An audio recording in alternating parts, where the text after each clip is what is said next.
You're in a very particular stance with everything going on in the world of hip hop.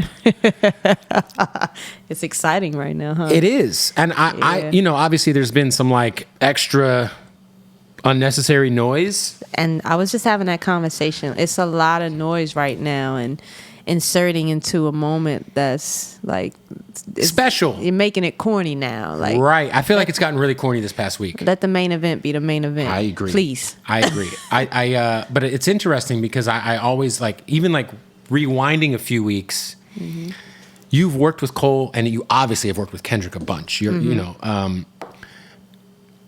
like I remember talking to Punch about this at the iHeart Awards. I saw him backstage and I was like, this was before My Delete Later came out. Okay. And I was like, Dreamville Fest was coming that weekend. And I was like, this feels really weird because like everyone's friends with each other.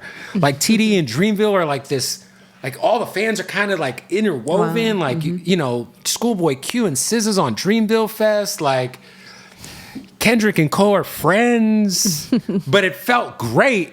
I'm just curious, like, how did you feel when you first heard everything, being like somebody who's worked with both people and like, you know, a lot of people discovered you from working with Kendrick. You're obviously on To Pimp a Butterfly. Like, what was your thoughts? I was excited. I mean, I thought this is hip hop. It was built on competition. Yes. So let's compete. It's just words. It's just words, you know, if it comes anything out of that. But I think this is really in the spirit of hip hop. And it's like, okay, I respect it. I equated to basketball, right? I was having a conversation with my nephew, right? He was texting me about it. I said, look, man, when you play your homie one-on-one on the court, are you trying to look out for him because you're your homie? No, you're trying to beat that ass. And afterwards, y'all dap it up and be like, good game. You either run it back or take your L and go home. Yeah. So that's just how I looked at it. I was like, oh, hip hop is exciting again. It's a sport. Yeah, we need it for the culture. So, you know, I just looked at it as like, may the best man win. What were your thoughts when you saw Cole retract his statements and apologize? I just wonder, because I actually kind of like, there's no way he actually thought like To Pimp a Butterfly wasn't amazing. Like, I was like, he don't even believe what he's saying. Like, this is one of the greatest hip-hop albums of all time. Like, but when he apologized, I was like, you know what? Like, I understood where he was coming from because he's been moving a certain way for so long. You know, but what were your thoughts? I try not to speak on these things. I hold my thoughts to myself. I mean, but, hey, he's a man. He made his decision. But I'm just speaking from me. If I'm in that position, I love the spirit of what this is and the sport of it. And if it's me, I'm going. Yeah. Homie or not, like, let's go. Like, you know, he approached it how he approached it. Did you, was it funny to you to like hear people like all of a sudden like, you're on To Pimp a Butterfly, which is like, in my opinion, it's one of the greatest albums ever created. I actually think it's Kendrick's best album, personally. Absolutely. It's one of my favorites of all time. Even taking me off of it, I feel and like it aged in a way that not a lot of albums have aged. No, right. Like a lot of people like during like the BLM protests and stuff like started to revisit that and were like, damn, Kendrick was like kind of talking about a lot of the shit that's happening right now, you know? But it was just funny to see like the album trending and then Punch tweeted, I thought To Pimp a Butterfly was actually a pretty good album. Yeah, that's... I thought about that when Cole made his apology, and when he did it, I was like, I would never approach it going at his discography, but at the Art of War, it just war is war. So you know, but it's funny to see the landscape of sheep to me, right? Yes. And it's like, okay, because we're in this battle, and he says it's not good. Now everybody's like, yeah, we don't think it's that good. Get the fuck out of here. Like, granted, there's some people they genuinely don't like it, and that's okay. That's fine. Yeah. Everything's not everybody, but like it's one of the greatest albums of all time. Like, I think if you're gonna say anything, like to me, Kendrick's got a flawless discography. It'd be like dissing Outkast's discography. Yeah, absolutely. It's like he's got one of the best runs. That's something you got to leave him alone on that. Yeah. To me, it's like that's why I'm really interested because I'm like Drake. I'm not sure what else you got besides him being short and maybe he had an unfavorable deal with TD back in the day. Because outside of that, I mean, you know, it's gotten corny though. The AI shit was super corny. I thought that shit was lame as fuck. And then Kanye doing this interview, and I'm just like you said, we're here for the main event. Like all the side characters, I'm waiting for this bomb to drop that Kendrick's cooking, and I'm tired of people acting like we didn't have to wait 29 days for Drake to reply.